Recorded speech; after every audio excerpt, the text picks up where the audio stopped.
Vamos a abrir nuestras Biblias en Mateo 22, versículos 34 al 46. Lo vamos a hacer en una forma antifonal. Mateo capítulo 22, del versículo 34 al 46. Y la palabra del Señor dice así: Los fariseos se reunieron al saber que Jesús había hecho callar a los saduceos. Y uno que era maestro de la ley, para tenderle una trampa, le preguntó: Maestro, ¿cuál es el mandamiento más importante de la ley? Jesús le dijo: ama al Señor tu Dios con todo tu corazón, con toda tu alma y con toda tu mente. Este es el más importante y el primero de los mandamientos. Pero hay un segundo parecido a este, dice: ama a tu prójimo como a ti mismo. En estos dos mandamientos se basan toda la ley y los profetas. Mientras los fariseos todavía estaban reunidos, Jesús les preguntó: ¿qué piensan ustedes del Mesías? ¿De quién desciende? Le contestaron: desciende de David. entonces le dijo Jesús: pues ¿cómo es que David, inspirado por el Espíritu, lo llama Señor? Porque David dijo: El Señor dijo a mi Señor: siéntate a mi derecha hasta que yo ponga a tus enemigos debajo de tus pies. ¿cómo puede el Mesías descender de David si David mismo lo llama Señor? Nadie pudo responderle ni una sola palabra, y desde ese día ninguno se atrevió a hacerle más preguntas. Gracias, Señor, por esta mañana. Ahora, Señor, estamos ante ti pidiéndote que abras nuestros pensamientos e ilumines nuestro entendimiento a fin de que tu palabra sea amplia hacia nuestro corazón y asimismo, Señor, sea interpretada acorde a tus intereses y a tu necesidad de expandirlo en el pueblo de Dios. Gracias, Señor, por tu misericordia. Amén.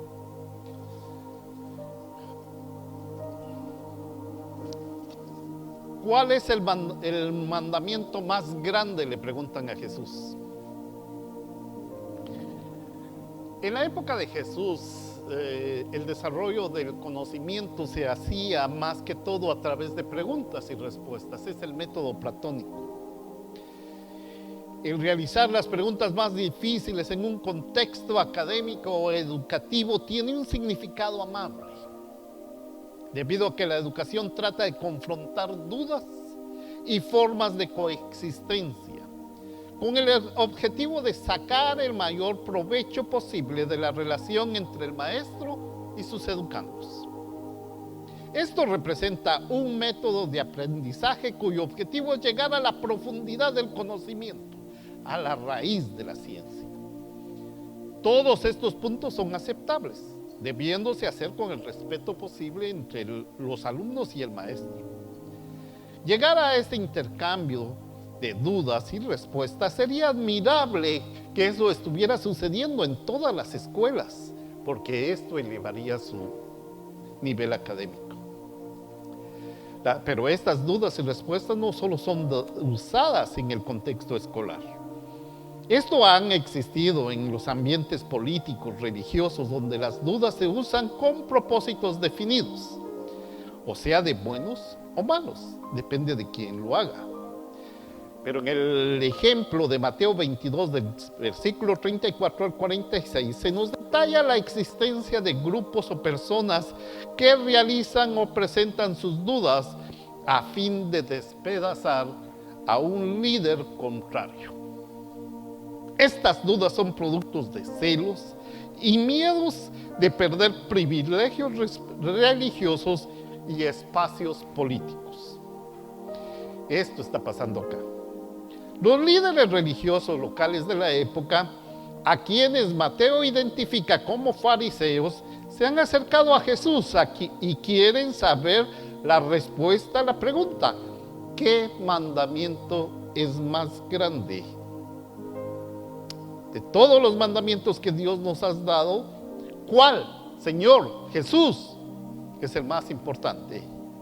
¿Y cómo debemos vivirlo? Con esta pregunta los fariseos creen que tienen acorralado a Jesús. Ellos, siendo maestros en la ley, saben perfectamente que existen muchos y excelentes mandamientos de Dios entre los cuales elegir. Solo existen 613 mandamientos para algunos, aunque puede variar el número dependiendo de las interpretaciones. Lo que sí es cierto es que son más de 500 mandamientos. Sin embargo, lo más importante no es el número, es que cada uno de ellos tiene una gran importancia para ayudar a vivir adecuadamente la vida en fe. El título del sermón es ¿cuál de ellos tiene gran importancia o cuál es el más importante de estos mandamientos? Este título y pregunta tienen adentro un par de pequeños problemas. Primero, si vamos a decidir tener un mandamiento sobre otro, podría significar negar la autoridad divina de los otros mandamientos porque provienen de Dios. En otras palabras, los fariseos ya saben que todos los mandamientos son buenos, porque todos provienen de Dios. Entonces esperan que Jesús responda: algunos son mandamientos de hombres, como podría haber sugerido en otros contextos. Esto es exactamente por lo que pregunta. Por otro lado, ciertamente Jesús, que dice ser el enviado de Dios, no puede señalar ni negar ninguno de esos 613 mandamientos.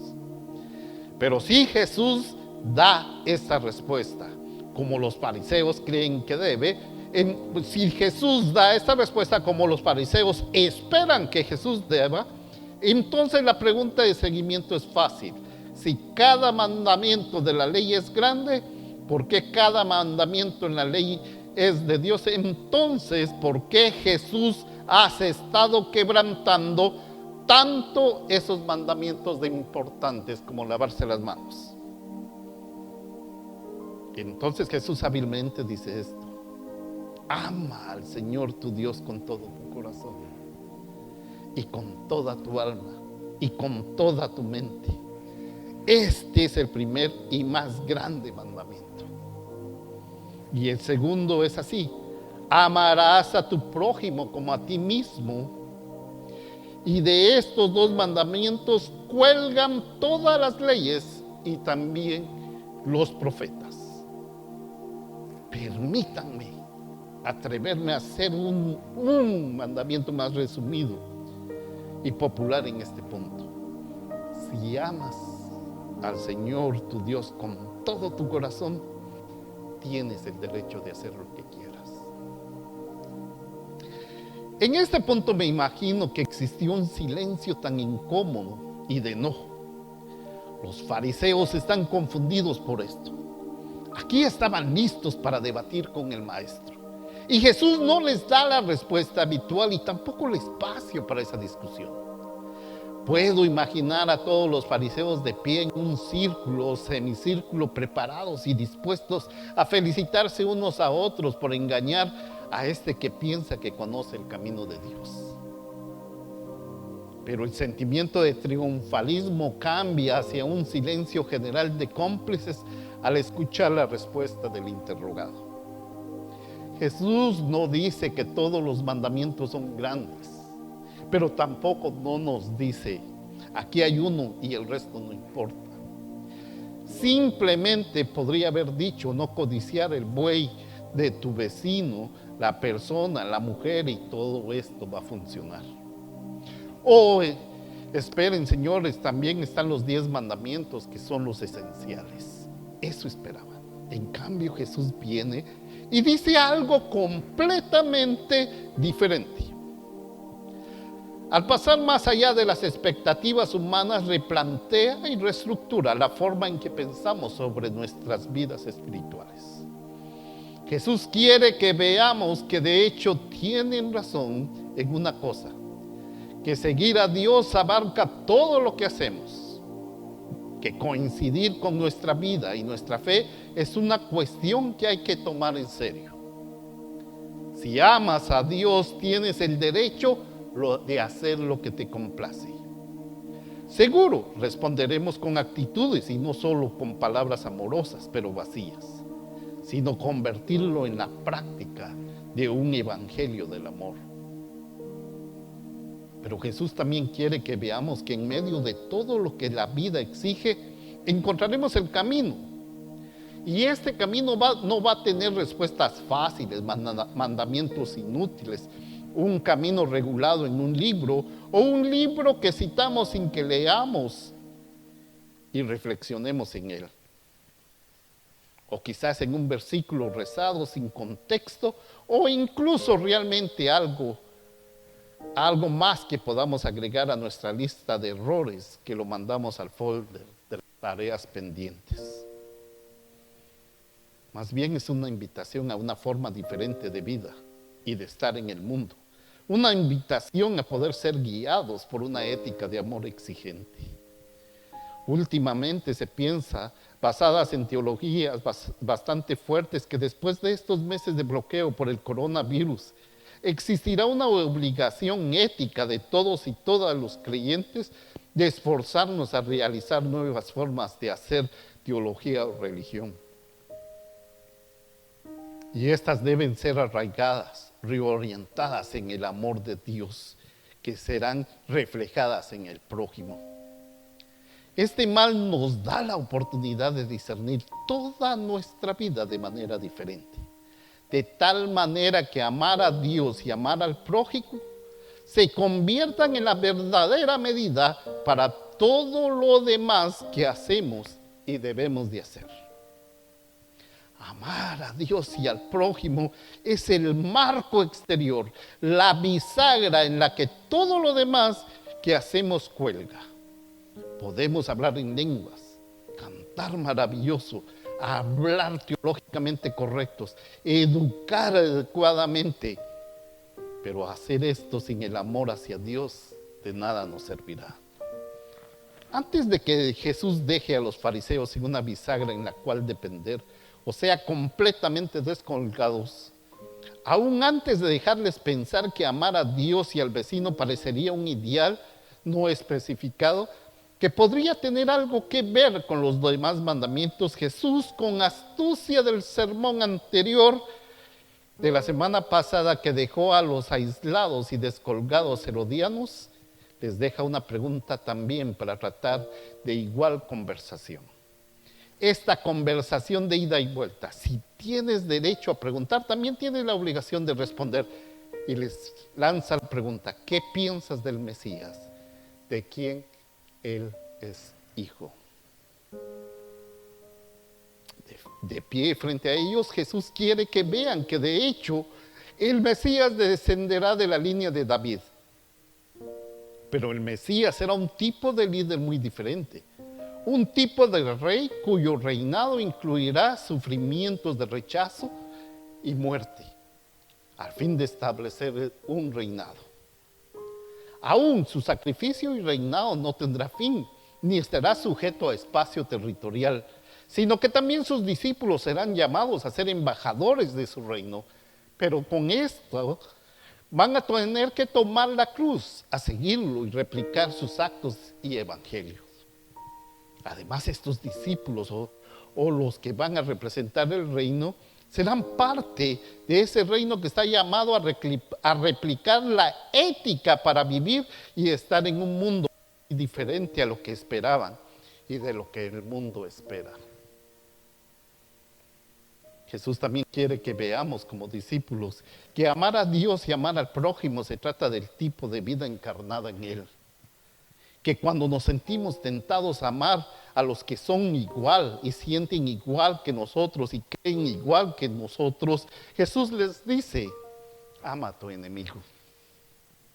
Cuando estamos tentados a devolver la violencia con violencia, Jesús dice: orad por los que os persigan. Cuando estamos tentados a pensar en el mensaje del evangelio es solo para algunos y no para otros, Jesús le dice al recaudador de impuestos: ven y sígueme. Y cuando estamos tentados a discriminar y a aislarnos de los enfermos del COVID, el Señor está escuchando la pregunta: Señor, si quieres, puedes limpiarme. Y estamos llamados a contestar: queremos. Les contaré una síntesis de un libro que tiene como marco el conflicto árabe-israelí. Dicho conflicto ha sido noticia tanto en la escena nacional como mundial. Es un conflicto de profundas heridas e ideologías, y en posiciones en las que personas de ambos lados han sufrido muertes, heridas e injusticias.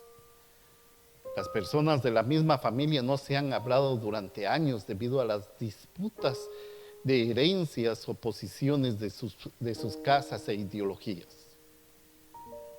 En esos lugares hay árabes, israelíes, cristianos, musulmanes, ortodoxos, católicos y evangélicos, que se odian a muerte, olvidándose de mantener la ética religiosa. Y también olvidan que en su contexto existen miles de personas con diferentes ideas políticas que están luchando amargamente y buscan respuestas en esa ética religiosa. Una persona cuya historia he encontrado iluminante en medio de todo esto es la de un hombre llamado Elías Chakor, quien es un sacerdote de la Iglesia Católica griega Melquite. También es un cristiano árabe palestino, que es ciudadano del Estado de Israel. Como sacerdote palestino en tierra en disputa, su identidad personal está llena de contradicciones. Cuando él era niño, Chakor observaba impotente cómo su familia, junto con todos los de su aldea, eran sacados de sus tierras por las autoridades israelíes, convirtiéndolos en refugiados en su propia casa y en su propia ciudad y en su propio país.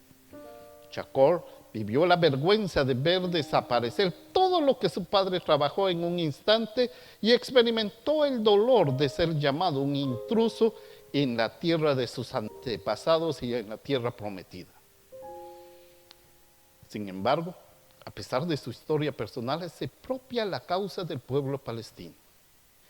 La visión de Chakor es para algo más grande. Desde el momento en que se convirtió en sacerdote en el pueblo de Ibilín, en Galilea, Chakor ha trabajado incansablemente por la paz y la reconciliación entre todas las personas de la región. En su libro, Nosotros pertenecemos a la tierra, We Belong to the Land, Chakor relata una visita con una gran congregación judía en Atlanta, Georgia.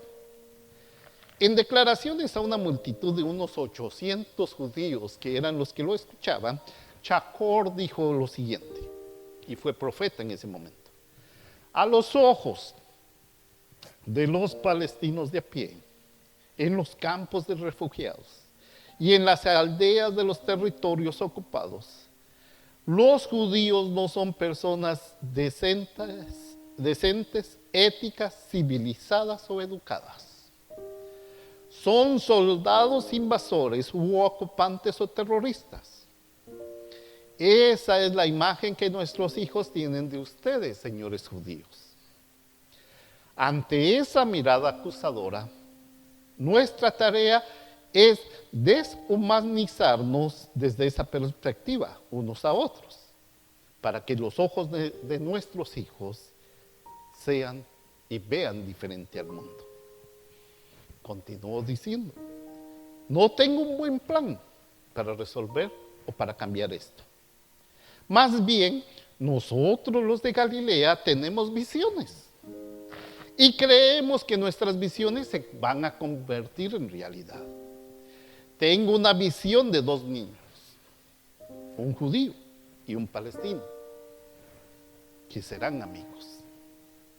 Un día estos 2 niños celebrarán su amistad. El niño palestino traerá una bandera israelí para su hermano, hecha quizás de productos reciclados. Y el niño judío traerá a su hermano palestino una bandera palestina hecha a mano.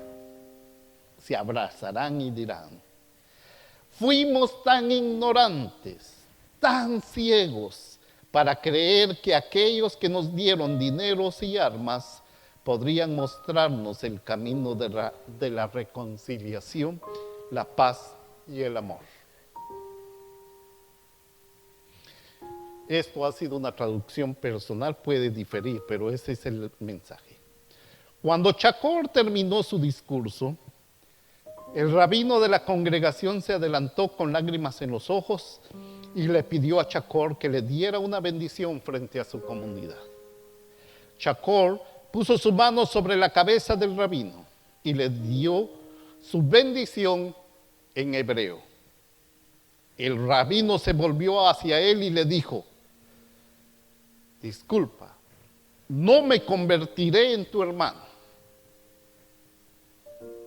Hubo un silencio y él prosiguió: he descubierto que yo ya era tu hermano y no nos conocíamos.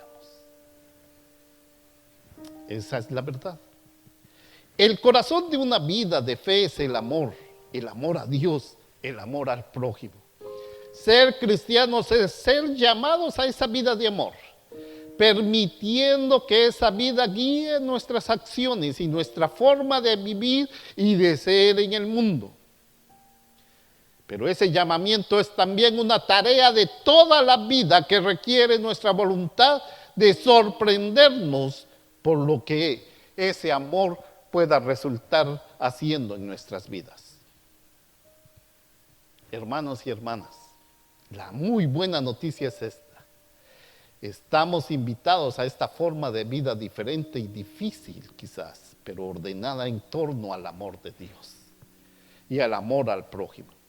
Descubriremos una nueva forma de vida abundante y limitada en efecto de lo que podríamos haber imaginado y lo que siempre hemos esperado y soñado, si ya nos atrevemos a tener un sueño y una visión de amar al prójimo como a nosotros mismos. Recordemos el mensaje de hoy, que está situado en el ama al Señor tu Dios con todo tu corazón, toda tu alma y toda tu mente, pero ama a tu prójimo como a ti mismo. Amemos al Señor nuestro Dios con todo el corazón y a toda nuestra alma, con toda nuestra mente, y amemos al vecino, al país rival. Y no estoy hablando de Brasil o de Neymar, en el caso del Perú, sino de aquel que piensa diferente, que tiene una ideología diferente, aquel que me es molesto y que debo de amarlo como a nosotros mismos. Después de esto, podemos hacer todo lo que se nos antoje. Que el Señor los bendiga y los guarde por siempre. Ahora, Padre, hay muchos que se duelen, hay muchos enfermos en esta época. Voy a sumar a nuestra lista de todos nuestros enfermos a la hermana Sonia, para que tú, Señor, vengas a estar con ella en los momentos difíciles de las enfermedades, para que estés a la par, para que le des soporte cuando se duela, para que tú estés ahí a su par cuando ella necesite a alguien. Gracias, Señor, porque tú la estás cuidando. También, Señor, te pido por nuestra hermana Lolita que está en El Salvador. Ella está esperando el momento para poder retornar a Canadá. Señor, acompáñala en ese proceso. Te pido por Gladys, que tiene que estar 2 semanas también al margen, para que tú en su momento, Señor, la traigas aquí con nosotros y pueda convivir e integrarse a nuestro grupo. Y a cada uno de nuestros enfermos por nombre. Por aquellas señoras que no pueden venir, por aquellas hermanas que no están en sus posibilidades de reunirse con nosotros por este problema.